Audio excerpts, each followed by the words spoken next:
We're ready to rock. Well, look, today's guest is a special one. You know, I wear his apparel all the time. I used to joke with him a lot. He goes, mate, are you wearing my stuff? I go, I wear it to bed. I wear it to bed. That's how much I love it. I absolutely love how he continues to deliver great new concepts continuously with his apparel brand, which is, of course, Monster Republic. Knowing his journey and how he started in 2013 is inspiring. But what's more inspiring is his eye of the tiger work ethic. Sylvester Stallone, I think we both love him. He's the Italian stallion to me.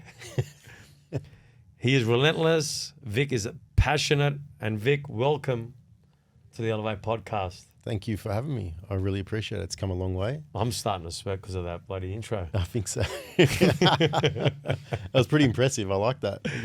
Vic, look, you've been in business for a while now, right?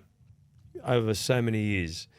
I see so many people coming up to me, they go, oh, I want to do an apparel brand. I'm going, mate, do you know what the F is involved with that shit? I go, have you done anything where you've been consistent? Have you done anything where you've built teams? Have you worked anywhere? Okay, let me ask you a question. Are you willing to give away 7 days a week of your life for many, many years, right? This is the reality, Vic, because I get people coming to me and go, I want to be in the fitness industry. I want to own a gym. Why don't you just first be a great personal trainer and do extremely well? Have a few people underneath you. See how you manage them. You and I both done it the hard way. We learned the hard way, right? We were kind of lucky. We had great parents, but we're grinders, hustlers, just would tooth and nail kill ourselves, right? I don't think people understand that part, right? And this is what I try and say to people when they want to do an apparel brand or a gym. I go, yeah, it's all good and well, but do you understand what goes through it? Tell me the early days and tell me the sleepless nights that people have to understand if they want to walk your shoes and they want to create an apparel brand. Yeah, certainly. So I think what's important to recognize that there was never really an intention to start an apparel brand in the beginning. It was a personal transformation journey. So as with yourself, we obviously grew up with ethnic parents that came over from overseas and had nothing. So we grew up understanding what hard work was and growing up pretty tough. But we were always surrounded by a sense of community, be it our culture. And then I think what that instills in you is the power of family and community. And we applied that to our businesses, and unintentionally, I think we have. But obviously growing up in Sydney, you can be sort of exposed to the highs and lows, the rich and poor, and you're always aspiring to be something and find your way within such a big city. And somewhere sort of growing up for myself, the idea of success was to work in a suit and have a business card and have a job in the city, basically. But that's not really success, what it means to me. And it never really sat right with me, and I'm sure it did with yourself. So, you know, sort of through my 20s, I was on that pursuit of having this career, but it never really sort of sparked like that underlying burning desire to accomplish what I really wanted to do, and that was to have my own brand and own business. So I kind of fell off the path a little bit and went down sort of a negative, ungrateful path of life, that finding vices and things to fill a void, you know, and I think we've kind of both been on that journey through our sort of growth. So by the time I was early 30s, I decided to leave my career in the corporate world of the real estate game in the city and start a chicken shop business of all things. Chicken shop? You know what? There's a lot of parallels, bro. You know how many fucking food shops I've had? Really? Like, this is the thing about people. And that's a tough game. I'll tell you what. I'll take my hat off to anyone in the food game. And the only reason, look, a couple of different reasons for a couple of different ones, but I wasn't making enough money. So then I had to find another business. Yeah. Thinking that was a solution, and it's not the fucking solution. Let me fucking tell you, like I got scars. I still got and I'll never do it again. No, me neither. And I'm probably worse than you. I think I actually attempted it 3 times. It's intense. Ludicrous, right? Well, we grew up. My dad had a real estate business and was quite successful in the local community and did really well coming from nothing. So there was a huge expectation for me to go one better or to take over the family business. But at that time, I was working in the city, and he decided that he was going to sell that business.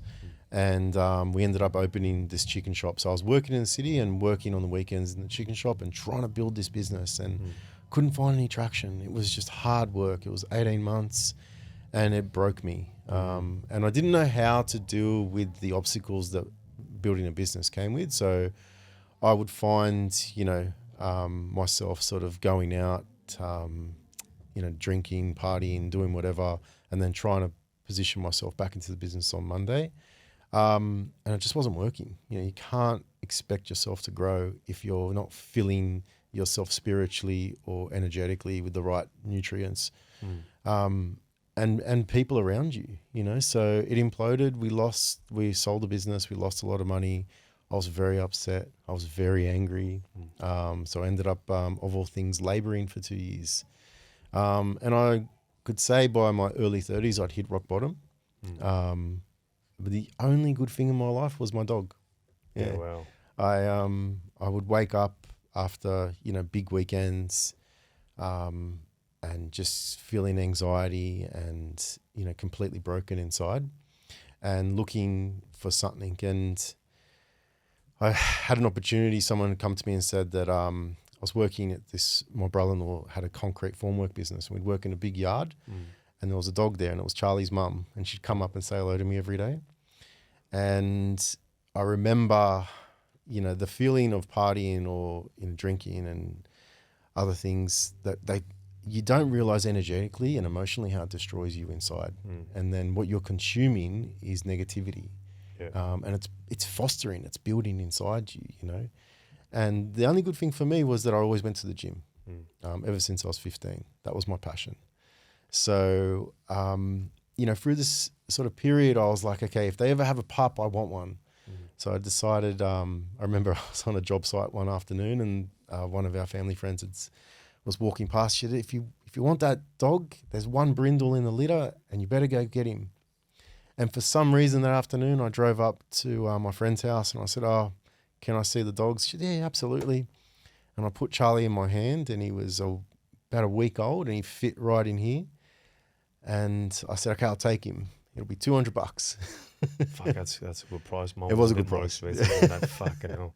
But it was just, they had these pups that wanted them to go to good homes. Yeah. And what happened is you don't realize what dogs or good people around you bring to your life. Yeah. And I was like, I need to nurture this thing. He needs me, So I would look after him. I would look up how to look after a dog. Eventually went from sleeping outside to sleeping in the garage to sleeping in my room. And it started to fulfill a void of like, we're not here for ourselves. We're here for the people around us, and you can't be the best version of yourself if you're doing the things we used to do, or feeding yourself with the wrong energy. So I was on a bit of a personal development change, and, Charlie sort of led that. And what I realized is I left the laboring job and I went and worked with my dad again, who opened up our real estate business, and I hated it. I did not want to do it, but it was a means to get back on track. So I would work 7 days. I would go to the gym every day, and I set myself a goal. And my goal was to do a bodybuilding contest. So I'd walk with Charlie every morning, and I found that the walking would release something in my head of like ideas and energy, and I felt good. The power of movement is strong. And I would train in the afternoons with a mate. We set this goal that we were going to do this comp in September 2012. And I put it out to the world. I put it on my Instagram that I was doing a bodybuilding contest. And I think when you put something out there, you have to own it. And I was like, well, I went back to my idol, that was Stallone, and I'd watch all my Rocky movies for inspiration. And I would look for motivation or inspiration, and that was through YouTube. And you'd find people like Tony Robbins, and, he'd talk about the power of being resourceful. And then he would lead you to an entrepreneur like Gary Vee. And then he would lead you to an entrepreneur like Andy Fazella. And all of a sudden, I'm this bloke that's listening to podcasts and I'm reading and I'm filling my head and my heart with good. And I did this competition. It was September 2012. And I never forget the feeling of accomplishing that goal, of walking off stage and the emotions that I had of completing a task. And I was being true to myself and I owned myself. And all of a sudden I gave myself back the power that I thought I relinquished. And it just sort of steamrolled. I said, well, now I have to set another goal. And went to Bali with some mates and we were buying Charlie some dog jumpers, charging us $30-40. And the power of brand, they weren't going to sort of waver from their price point. We walked out of there, bought some cheap singlets, a Chicago Bull singlet and a Bing Tang singlet. And next thing, we decided in the car that we were going to start a brand and it was going to be called Train for Today Gymwear because there was no tomorrow. And that was the motto that I picked up from Rocky, that if I was going to do this bodybuilding competition, I had to train for today. I had to get through the tasks of today. And then, you apply it back to today. I'm sure you're the same. I set myself 5 power list tasks that I learned from Andy Fazella that I do every day to move the needle closer to the goal that I'm trying to achieve. And we started this brand. We made some T-shirts in Bali in February 2013. And by the 1st of March, I had coffee with a friend of mine who was a designer. And she said, I said, I've got the name of the brand. And it's called Muscle Republic. And she said, that's a cool name. Let's do it. So we registered the name and we registered the website. And the rest is history. It's been nearly 11 years. But I was still doing real estate. Like there was, these things don't come easy. They take a lot of investment. So Don't they? I mean, look, it's an amazing story, bro. Fucking hell. But it's not. It wasn't an apparel brand. Yeah, I know. But This was a that personal journey. But the journey you took me on there, that's powerful. Just that journey, like doing the comp, filling the void, going out and going, what the fuck's my life? Getting Charlie, finding purpose, going, to Bali. Like, I watched the documentary on Netflix on Sylvester Stallone. Yeah. Nothing was easy in his life. Like nothing. Yeah. And he tells his daughters, I don't want you to go through those same footsteps because those footsteps actually can break most people. Like a lot of people, Vic. Like we don't even realize that you need a certain tenacity, you need a certain discipline, you need a certain fight, you need so many things that are ingredients in order to fight when you got no money in the account and you got to buy your next stock. Yeah. And then you got to go back to work with your dad just to meet the bills. Yeah. And you go, wait a second, there's no money here. I'm not even meeting the bills. What were those moments like? Well, you go back to 2012. I'm living back at home. I'm in my early 30s. I've had to move back home because I've got no money. And I was stupid. I'd spend more than I would make. I was living a lifestyle that was what I thought was successful, but it wasn't. I didn't respect money. And then you've got to, hit rock bottom to look back up and go, okay, well, there's only one way and it's up from here. And it's building steps. So nothing happens overnight, and like you can time collapse a lot of things, and I try and time collapse everything I do now. But essentially, I started to say, okay, to myself, I need to change for the world around me to change. And I started to look for better things to fill my mind and my body, and that would transform me to take on new goals and accomplish those goals. So I apply everything back to my gym training and bodybuilding. You always set yourself a goal, and then you break it down into the smaller goals and even the daily goals to get there. Because if you want to get to a certain point, this is what I do all the time now. I look at a 12-month timeline now and I say, okay, well, I'm going to do Black Friday here this year, and I'm going to do this expo here. And then I apply my personal goals. I'm trying to get in better shape. I'm trying to run now, of all things. But I've set it out there to my team that we're doing a local sun run, it's called, from DY to Manly at 7Ks. And I said to them, I'm running it and I don't want to run it. Yeah, 7Ks is not too bad. Yeah, it's a lot for me, but No, that's probably about 5 kilometers more. But I think once you put it out there and Yeah. I show my team that if I set myself a goal and I own that goal, I'm going to do everything possible to get there. And I may not be the fastest and I may have to stop along the way, but I won't give up until I finish it. And I think going back to, when I had to move back home, it was like, okay, what's my goal? My goal is to move back out. My goal is to build this business. What do I need to do? So I just start researching. And I have a notebook that I still keep, and I'll write out a basic business plan, and I have to set up a website, set up a social media page, find some influencers to send some product to. And we put an order into Bali at the time, one of the contacts we had over there. We landed these shirts. And I knew the power of influence, so I started to give these products out to people that I knew would be able to at least share within their network, so it would build social proof that someone else would want to wear it too. And we eventually got through that initial bit of stock, and then we landed I actually, of all things, found a supplier in Alibaba in Bangladesh in 2014. I flew over there on my own. It was probably one of the scariest journeys I've ever had. I would sketch on a piece of paper exactly what I wanted, and we landed.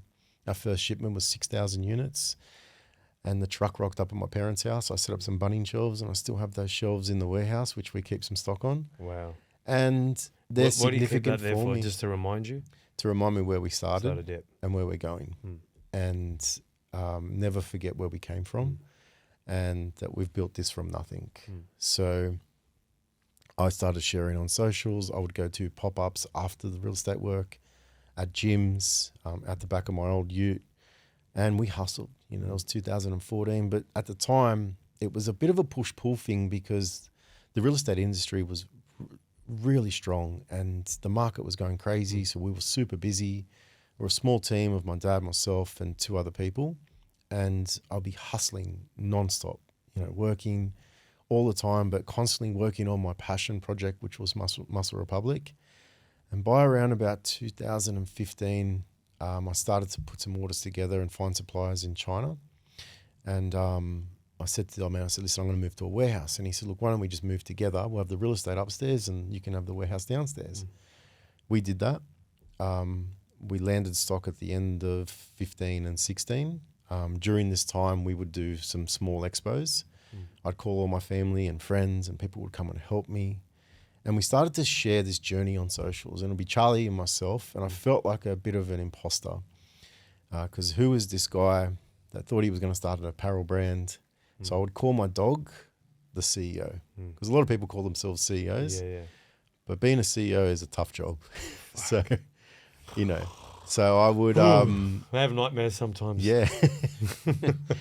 So it's not for everyone. It's not for everyone. Yeah. No, I'm glad. I fucking should have done it with I should have bought a dog heaps ago then.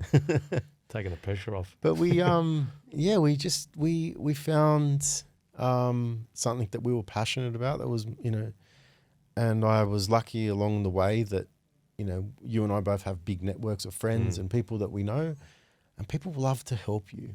That's what I really know. And they really would send me messages and come down and support the brand. And somehow we got through this sort of initial few years. And by the end of 16, I said to my old man that I wanted to get out of real estate and I wanted to focus 100% on Muscle Republic. So by the end of 16, we'd sold the real estate business. I invested everything I had into Muscle Republic, and that was 2017. And to be honest, things got really bad. Yeah. How close were you at a point where when it got bad, where you go, maybe it's time to get out? Yeah. So by I'd say March, April 2017, things were at an all-time low. So much so that I moved into the warehouse with my dog, and we lived there. And I just thought I just have to buckle down and do absolutely everything. And it was tough. I'd get up in the mornings, I'd walk with Charlie, and I kind of wanted to give up, but I didn't want to give up. Yeah. And it was winter, I remember. And I remember this feeling of Charlie hating to sleep at the warehouse. I'd go to my parents' house for dinner, had no money. You know, people are coming down, and the perception was that you have a very big online social media brand. The perception was that you're doing amazing, you know, but the reality was I wasn't. And I was struggling. But I remember saying to myself that I would never give up and I would always keep moving forward. And I would talk to you quite a lot at that time. We would, you know, ring each other every week and chat about business and the challenges we were having. And, you know, I think you introduced me to our mutual friend Clayton at the time. And Clay will come down on the weekends and we would help build strategies together online. And somehow we sort of just got through it, you know, and I started to surround myself with people that wanted me to do well, people that just wanted to help me keep going. And I felt an obligation to do that. And by I think the end of 17, we started to get back on track, and I moved out of the warehouse and I moved into my apartment. And I was listening to a podcast, and it was with Annie Fazella and Ed Milet, and two brilliant guys. Amazing, you know. And then Ed was talking about the power of prayer and how to bring God into your business. And I'm not religious, but I'm spiritual. Of course. I found the power of prayer a few years ago really helped transform my life, and I'll be open. I pray every morning, and I feel like what that does is it brings a sense of gratitude and abundance into your life, that we are basically nothing, but we do have around us is just there because of what it can build. It can build choice and comfort for your life, you know. So I really applied to bettering myself. And, you know, by 2018, we started to hire a couple of part-time people and staff members that helped. And we landed some stock, and I just kept telling the team that we need to keep moving. And, you know, you'd find an opportunity. We built a new website, and it started to turn. You know, it started to move a little bit, and we got to 2019 and we bought a lot of stock. I just got back from China. I started using contractors overseas for design. So I'd be up at Tuesday night from 11 till 2 o'clock in the morning with a designer with design products. You know what's funny? I've got to tell people this. I'm in Italy and it's fucking 1 or 2 a.m. and this guy's liking my posts. It's 1 a.m. in Sydney. Anyway, I ring Clay, I go, bro, is this guy fucking normal? He goes, no, that's how he works. That's actually how he works. He goes, the guy is an animal. The guy puts in a lot of hours. Every time I don't know, because that's his country, Italy. I actually love Italy. My wife's Italian. But this guy's liking the pose. And I'm looking at him, and I had to ring Clay, I go, bro, is this guy normal? What's going on down there? He goes, no, he's not normal. This is what he does. This is what it takes. What you're doing is what it takes. And I'll tell you a story, Vic. Just quickly. I wanted to quit this business twice, and this is why I want to go with this, because you talk about passion a lot, like how passionate you have to be. And one was way, it must have been 2001 when we had the first year, maybe 2002. Because if you're not making money in your business in the first 3 years, the same thing like your family, mum and our wives were feeding us because we couldn't afford to feed ourselves, me and my brother. So that was at one point, and we sold the building. If they signed it on the 18th month, I think it was like 18th month settlement. If they sign on the 18th month, we lose the whole gym. My solicitor goes, the only way you're going to get out of this is if they don't sign on that day to buy the building. Why don't they buy the building? Time to finish is finished. The second one was just after COVID. I open up, half the members are gone, and I'm going, what the fuck am I doing here? I feel like I was in the twilight zone. Yeah. You lose everything you built, right? You go to halfway point. You're getting hammered from fucking everywhere. Your kids are getting hammered. But this was a huge turning point. I love doing this. This is what I'm passionate about. If you said what's the one thing you're passionate about, I would say fitness. Yeah. Like that. Like if I lose that, and you shouldn't feel this way, but you feel like you lose part of your identity. You know, probably come back. But I go, this is the one thing I can't quit. You know, I've left food. I was never passionate about food. I'm going to be honest with you. Yeah. But this one thing I'm passionate about, and never forget. This is after the fact when I decided. I said to my brother, I go, you know what, bro, we're not leaving. We're not selling. People are coming. They're offering. We're not going anywhere. And then I find out probably a few months later, and I said to my niece and my kids, I go, how did you feel when you were hearing these conversations? They go, we're crying. They go, we've watched this all our lives. We don't know anything else. Yeah. And I think what we don't realize, like, you have to have that singular passion to not quit when you should quit. Yep. Like, it's not conceivable after so many years not making money to stay in the game. It's not. No chance. Like, any rational person would quit. Yes. And that's why you need passion. How important is passion when you're building a brand? It's everything, Mets. If you don't have passion, don't do it. Just go get yourself a job and just, do your 9 to 5, do your Monday to Friday. Because I work because I love to work, but I'm understanding the power of resting too now. Just like training. Yeah. You got to eat, you got to train, you got to rest. So for me, my resting comes from spending time with my friends, spending time with my family, hanging out with my dog. My circle's quite small, but I should have, like a lot of people tried to make me quit in 2019. We almost had like a bit of an intervention. A lot of people. It becomes that way, right? Yeah, my family reached out and just said, just stop. Just stop. And I said, there's no way I'm stopping. I said, this is going to work and I'm going to make it work. I'm going to find a way. And we started to turn the business in 2019 and we got to beginning of 20, obviously. I just got back from China, actually. I just bought some stock and bought some collections through to about April, May that year. And COVID hit. And we were really in the sort of midst of it. We had stock to pay for. We had some staff on board. There was 2 or 3 of us. And I was like, okay, I've come this far. What have I got to lose now? Fuck it. Let's just go for it. So I ended up buying out some business partners at the time and just went all in. And I remember finding a supplier at 3 o'clock in the morning in the middle of March. And I said to them, can you get me some stock? And they said, yes. So I spent, it was about 20 grand was all I had. And we landed that stock in May and we sold it out. Wow. And each month got better. And then we moved to a new warehouse. And I remember it was August and it was freezing. And I'd be walking with Charlie in the morning and I'd be cold and have heaps of fucking anxiety. And I was like, Jesus, how am I going to get through this? And I'd turn up for my team. I'd say, okay, team, we've got to work on this today. We've got to work on this in the warehouse. And I'd be downstairs packing orders with them in the morning, upstairs working with the marketing and the product team. And we would just keep moving bit by bit. And all of a sudden we got to the end of 20 and we started to hit some targets and we started to grow and we started to be able to build an org chart and employ some people and diverse the roles and the divisions in the business and work as one. And we just trudged through 21 and we powered through last year. And, it's been a lot of ups and downs. You'd make a lot of revenue and you pour it all back in. And people think you're crazy. But in order to grow, having a product-based business, you've got to keep feeding it in the right ways.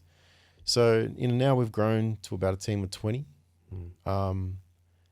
I've had to change, in order to be the leader in the business.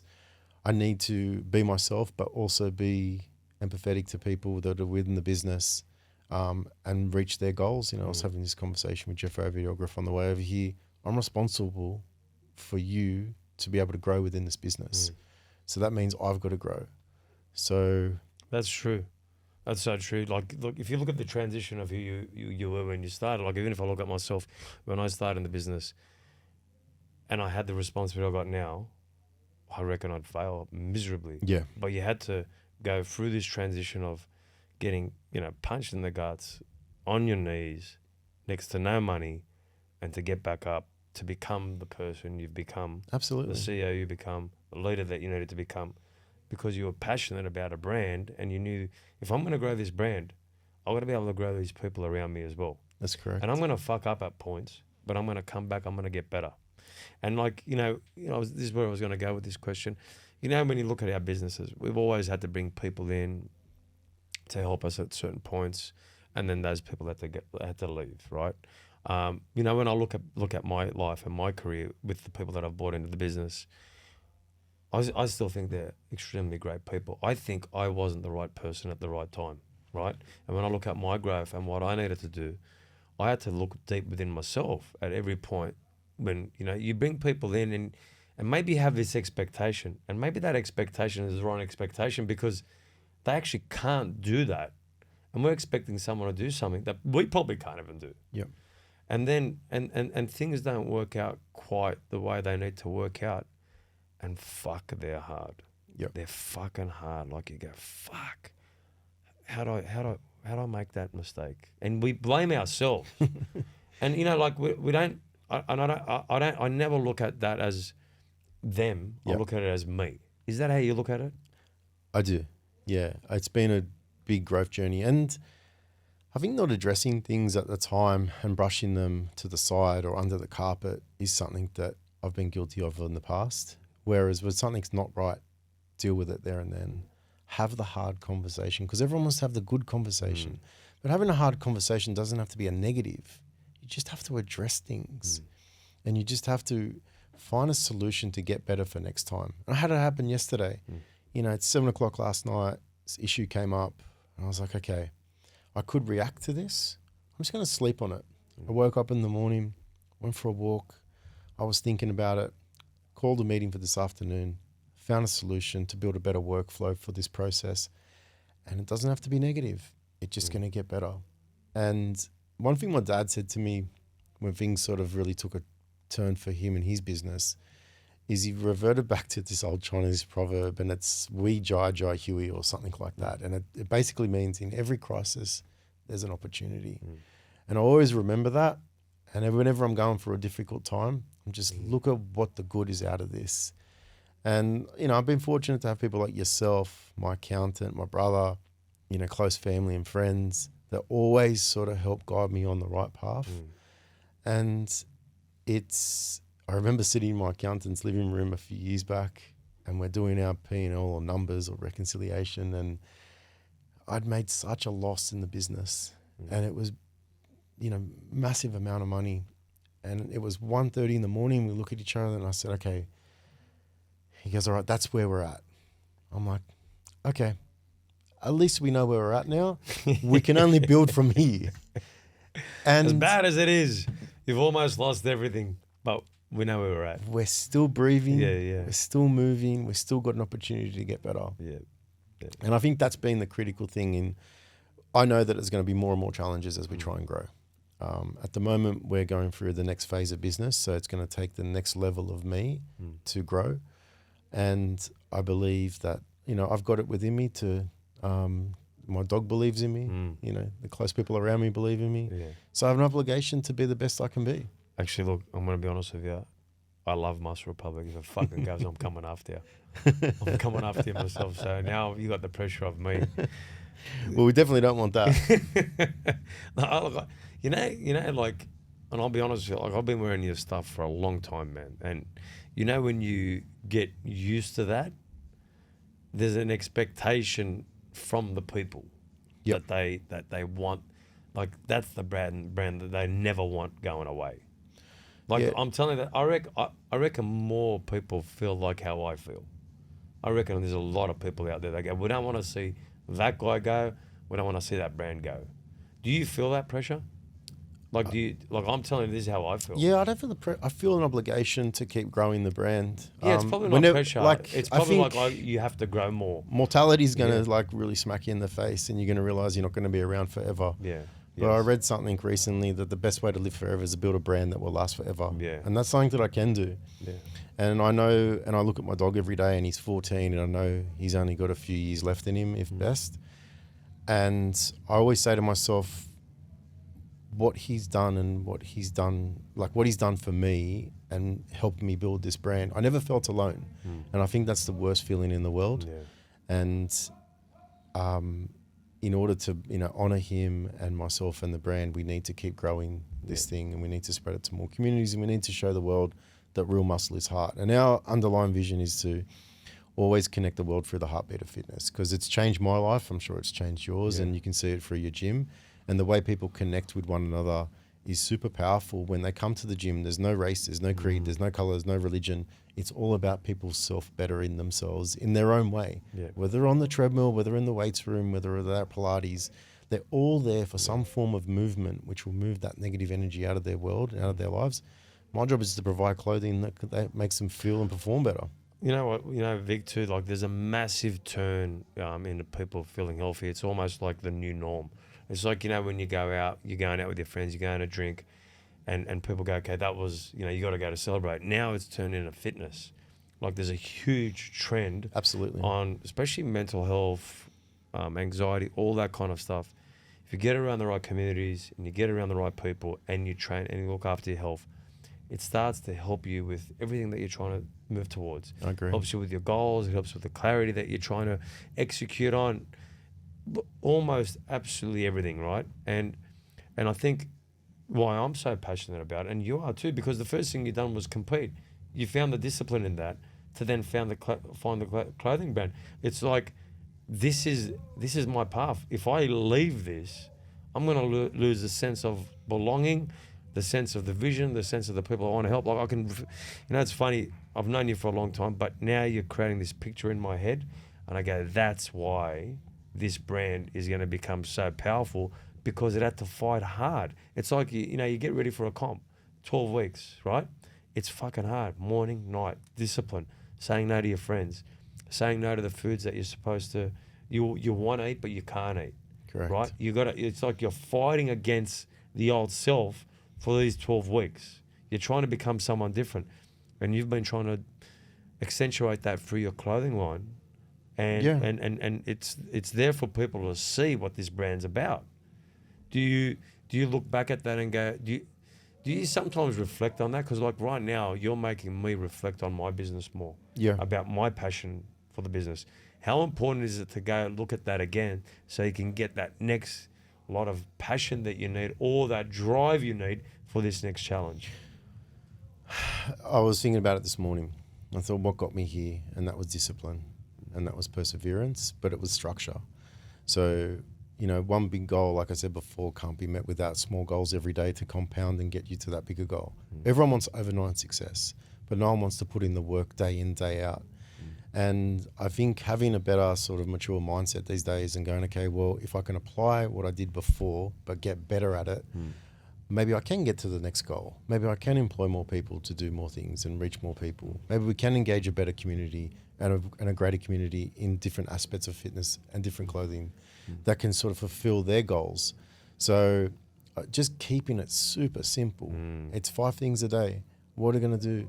Can I eat the right foods? Can I get myself to the gym? Can I have those meetings and those conversations to move my business forward? Do we need better systems? Do we need better communication in the business? Do we need a bigger warehouse? Like there's all these key things that I'm looking at as a whole for the whole business and reverse engineering them back and saying, okay, let's focus on this first. Let's move to the next one after that. Everyone's trying to do too many things at once. And I was guilty of that in the beginning.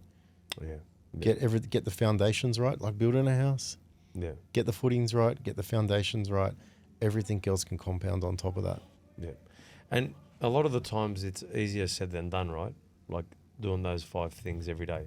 Like it I'm seems sure, simple, like right? you're getting pulled in a million different directions. Yeah, I mean, every day. had a meeting just before we got here. I just had a meeting just before we got here, and like, can you have you got 10 minutes? Okay, well, it's 20 past 9. Vic's coming at 9:30.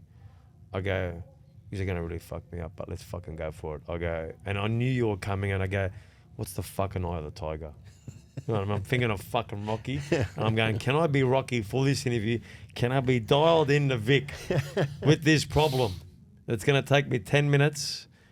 And then Kenny goes, I forgot the SD card. And I'm going to go, get the fuck down there. Go get it, bro. Fuck, but think about it, right? I'm about to do this interview. I've known you for a long time, but I go, how can I make this and bring the best out in Vic so people know why Muscle Republic is the best sportswear, gym wear, apparel out there, right? And they needed me. They needed me at that point. Yeah. And I go, okay, I've got to do this, but then I've got to be so dialed in here, right? And that's one thing I said 2024, I'm going to be dialed into all those conversations that are necessary. I'm not going to tell you I'm tired. I'm not going to tell you you're bothering me. Yep. I'm not going to do all of those things because I'm accountable for all of that now. And I think in 2023, you know, we had a good season, and I look back at it and I go, when I was dialed in and I said I'm going to take accountability for everything, everything was even better. You know, and there was at points where I probably said to people, okay, you're in charge of this area, you're in charge of this area. Probably a bit too soon. Yeah. Probably, I think I pulled the trigger too soon.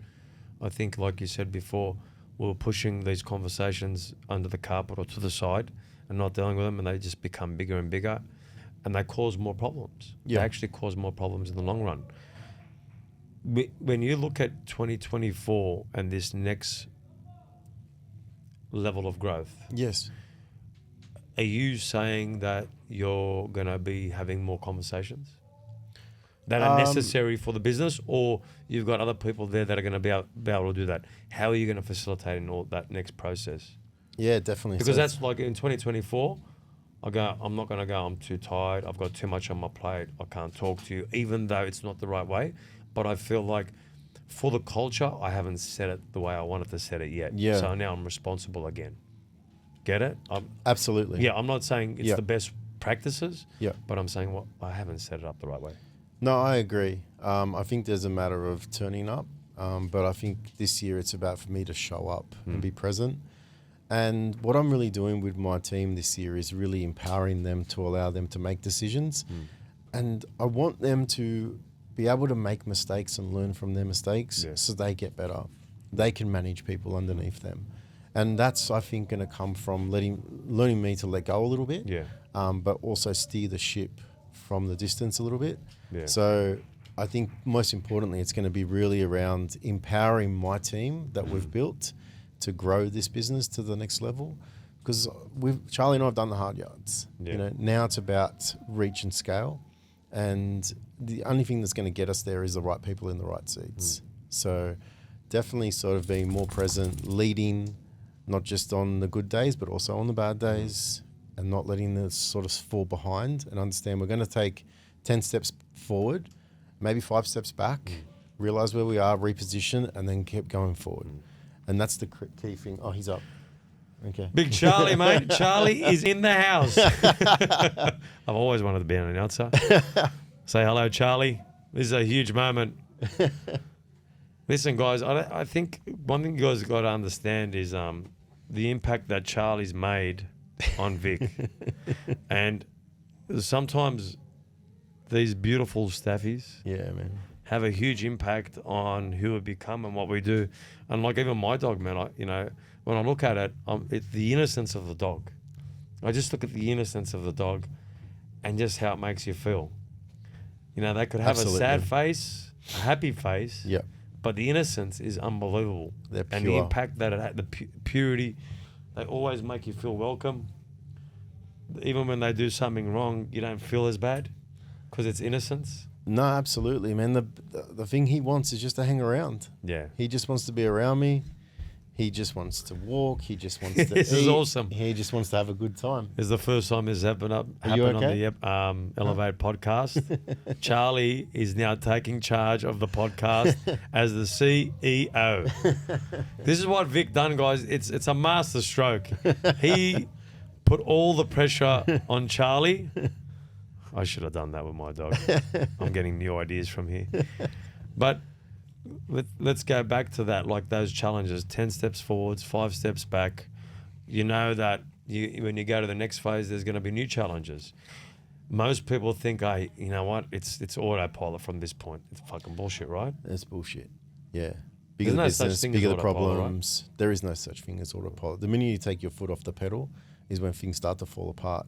I wake up every day and know that there's a guy out there or a girl just like me that wants to start a brand, and she wants to come and take our customer. She wants to come and take our market share. Yes. And I hustle and work and plan as much as I can, more so when I first started, because I'm moving away from what I don't want as much as what I do want. Yeah.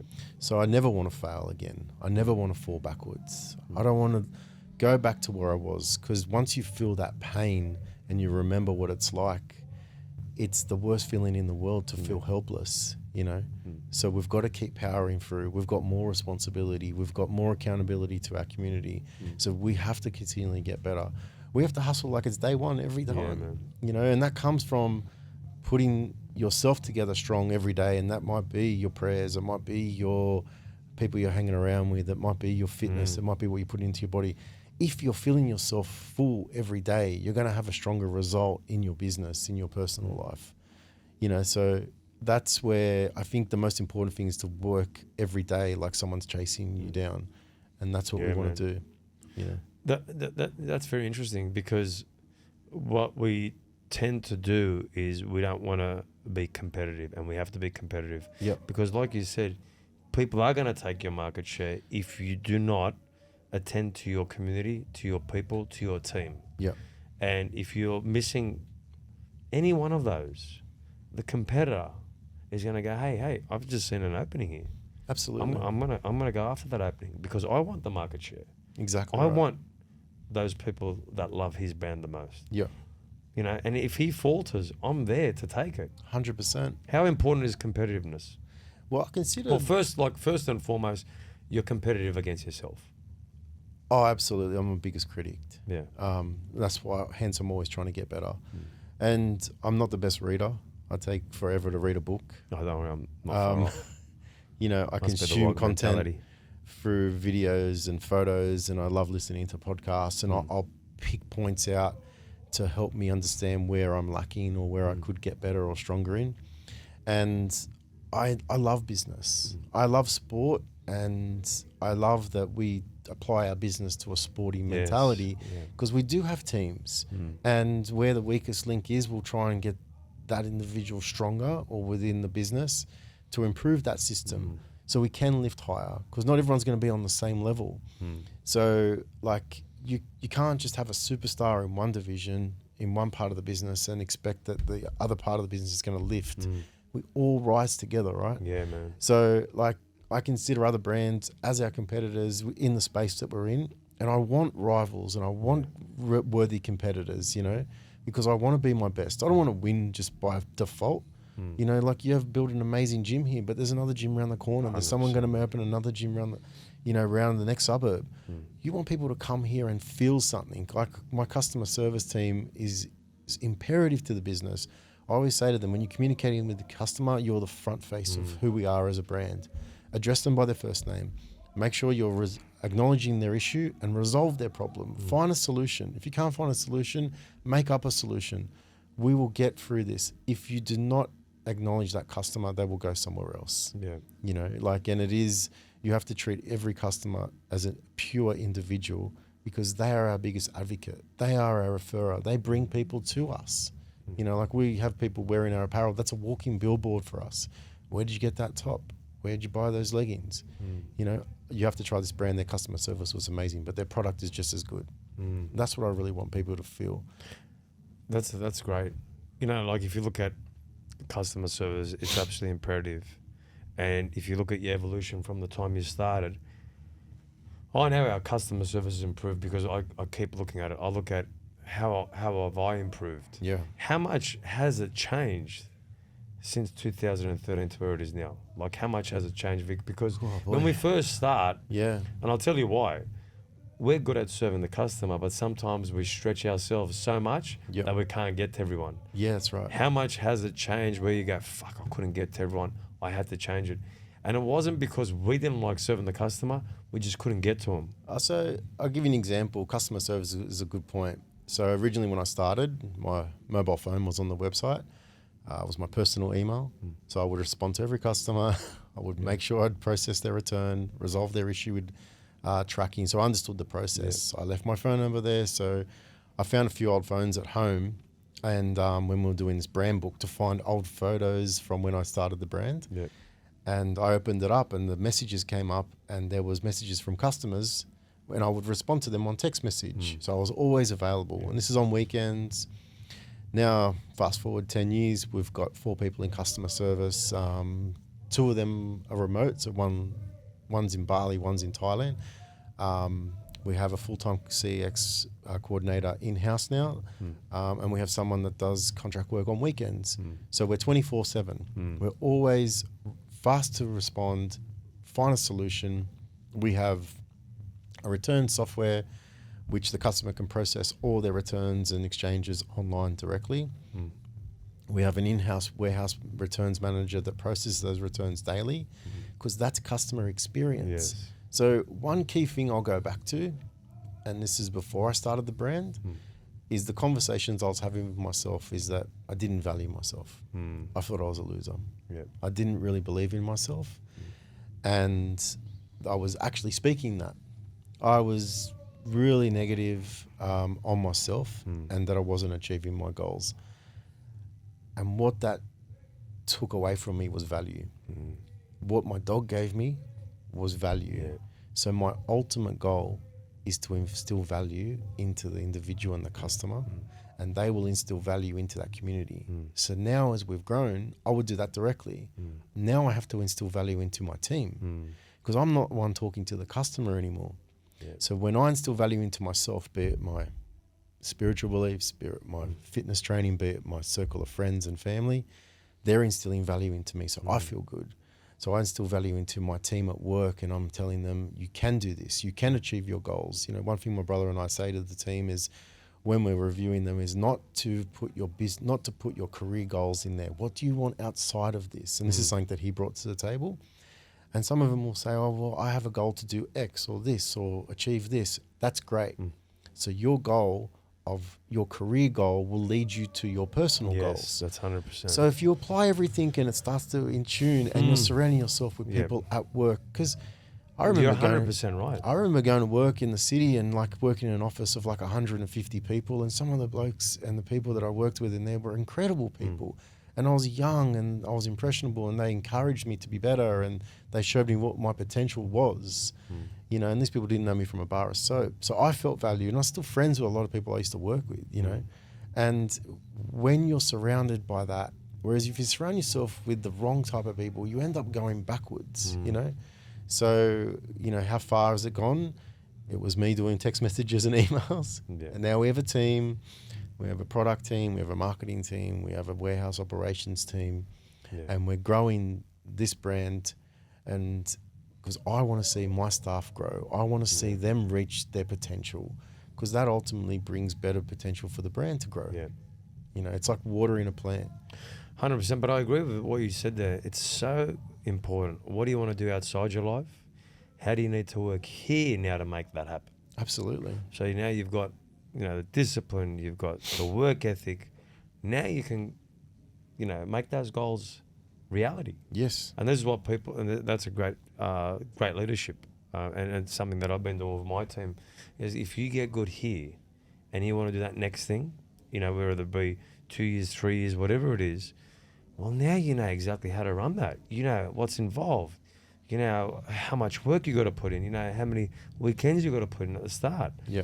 It's so critical that people understand that behind every brand is a lot of work. Yes. And when you work with someone like you at Muzz Republic,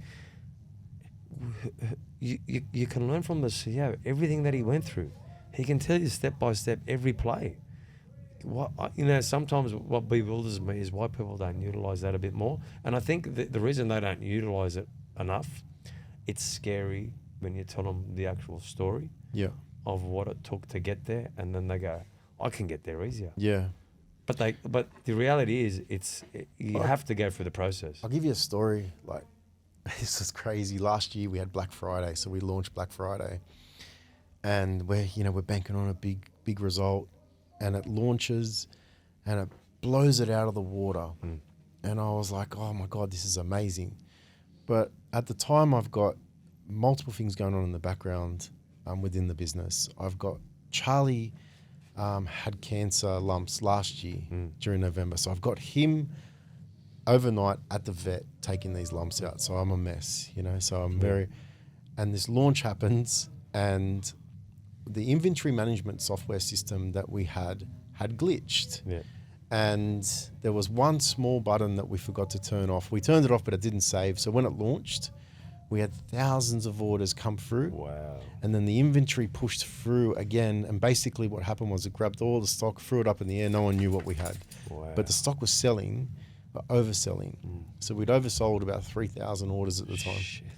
So what turned into like the heights of exhilaration turned into the depths of depression pretty fast. Wow. And everyone looked for the leader. Yeah. So I just went there, gathered everyone together and said, everyone just take stock, stay calm. We will get through this. We ended up by 48 hours in turning off the sale. Yeah. We turned it off. We had, I think it was like 20,000 orders. And 20,000 by the end of it. yeah, in like 3 days. Fuck. So I'm like, okay, now we have to pack them. We had Yeah. no operations manager at the time. So we had a warehouse manager and coordinator, and the software we were using at the time wasn't that strong. So everything was manual. So you'd print a picking slip, you'd print a shipping label, and you would match them together. And we had about 20 staff, casuals that didn't really work in the warehouse, were just helping. And we were doing day and night. So I'd work from, I'd say 3 in the morning till about 10 o'clock at night. Wow. And I just showed up for 2 weeks straight and led that team as best as I possibly could with the incredible support I had around me. And we got through it. We, you know, worked together. We couldn't find orders. We had the entire, sorry, Charlie's got a cough. All right. You okay? He's having a sneeze attack. Okay. He's all right. He's all right. But we, to be honest, Charlie, mate, we're getting towards the end here. Take it easy, huh? I know you want to leave. I didn't know how we're gonna get through it. Yeah. And my team were looking at me every day like, I don't think we're going to catch these orders. I don't think so. And the customer care, we had the entire marketing team and product team all responding to customers, writing back to them saying, unfortunately, we've had a glitch in our system. We'll have to refund you this particular order or product. And here's a $50 credit. So I said, just make sure we look after the customers. Make them feel good. The pile of like returns or the issues with orders, like the piles of paper were just mountains. Yeah. And I kept the team motivated, saying, don't worry, we'll get through this. Just keep going. Just do what you can today. Have a break. Keep going. And I remember it was a Sunday. We worked straight for 2 weeks. It was about 2 o'clock in the afternoon. We caught the orders. Yeah. And I literally went home and just collapsed. Wow. But we got through it, Mets. And that's the thing. Like when those adversities come up and show, you've got to turn up and be the person that you need to be and the leader.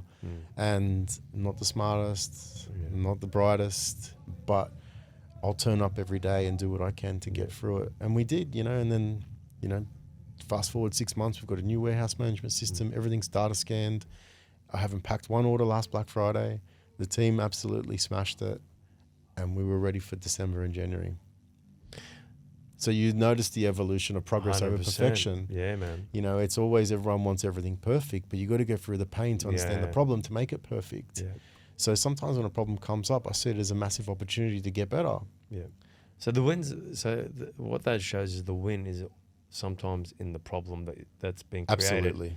Because how well everything's working, and you didn't even realize. Go, wow, man, it's working that well.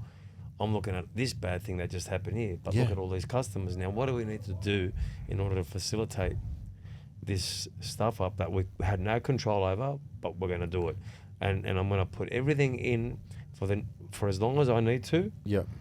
To put that work. And I was broken. But look, when you look back at your life, you had that in you. You just went back to what you had in the early days, essentially. Yeah, really. absolutely.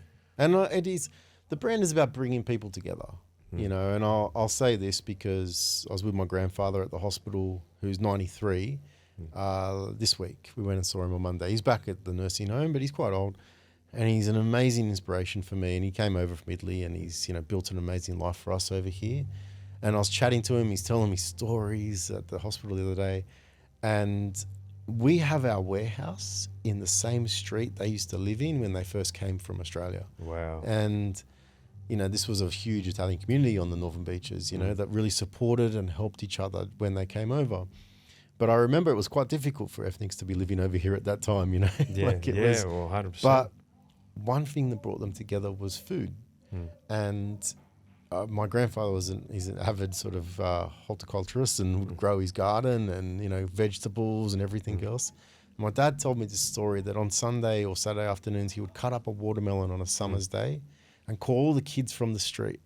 And everyone would come over and sit on the lawn and they'd all share this watermelon. And for that moment, no one was any other ethnicity but human.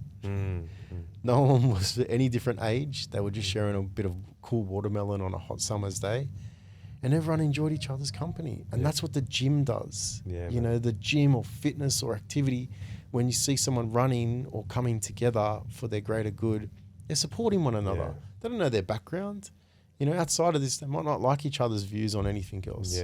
But that's what Muscle Republic is about. And that's what bringing people together through the heartbeat of fitness is all about. And if we can keep growing this brand and have that impact on people's lives, maybe we might change one life. Maybe we might change millions. I don't know. But that's my goal. As far as I'm alive, as long as I'm alive, that's my goal, to keep growing it. But what a purpose that is, man. Like, honestly, what a purpose that is. Like, you know, from everything that you've done to get you to this point, to get the company to this point, you know, it seems to me, I you know, and I'm confident in saying this as a mate, that you're really going to go to that next level because you go, okay, I'm going to push to that next level. I know what I'm going to come up against. I know I'm going to treat my community. I know what I'm going to put into the brand. I mean, the recipe is just, it's there. It's now pushing the barriers once again. Like, you've done that a few times. It's just pushing the barriers again. Final question. Where to from here for Muscle Republic? Are you going to go overseas? Are you going to go to the US? Is there plans on doing that? I mean, Sylvester Stallone's over there, so I don't know what the fuck you're doing here. Yes, obviously. Hey, listen, if you see Sylvester, I love him as well, man. Can you get me in? I don't know, brother. Listen, you don't have to get me in. If you can get to that guy on your own, bro, you deserve it. I think, you know, as any brand, apparel goals would be for international expansion. But, you know, and that's for any sort of product or good. You know, like, it doesn't matter anything what it is. You know, what we're trying to do at the moment is build a strong operational team and facility from our base here in Sydney to grow into new communities. And we have just recently integrated international expansion software on the website that helps with some of the pain points of customers purchasing from brands like us over here. But with the world opening up again, you know, people are traveling, people are moving. It's our time to grow again. But we've got to put a strategic plan in place. And the power of online, you can sell anything anywhere in the world at any time. But I think it's just about us being our best and attracting the right people into the brand, whether they're in Australia or anywhere in the world. And we'll see if we can definitely grow this brand to its full potential, and that's my goal. Well, mate, there's a lot of great stories there, Vic. Like, if you're looking to open a business, if you're looking to start from the ground up, if you're a startup, if you're working for a company on how to be within that company towards the goals that you've set yourself outside of the business, there's so much great information. I don't want to open an apparel brand. It's from his stories, man. I know I can go back there, but the same thing applies to any business that you're passionate about, whether it be a gym like Titan Fitness and all the kind of stuff that we're doing. The same thing applies, and I just want to thank you, Vic, for coming down. And I just want the guests to know just the work, the type of person you are, how hard you work, how honest you are about the brand, and just the evolution of it. Why I wear Muscle Republic, why I love wearing Muscle Republic, is not just the clothing itself. Of course, that's fantastic. But when you understand the story, you feel like you're a part of the brand. And that's how I feel. I just want to thank you for coming down. I know you're super busy. I know Charlie's super busy. But, man, I appreciate the stories. Thank you. There's a lot of great stories there. I hope it added some value, and we thank you and all your community here for continually supporting the brand from day one since we've met and become friends. And we really appreciate everything you do for us. Well, thanks a lot, brother. Thank you, bro. Thank you. Pleasure. Thank you. Thank you. It's a wrap.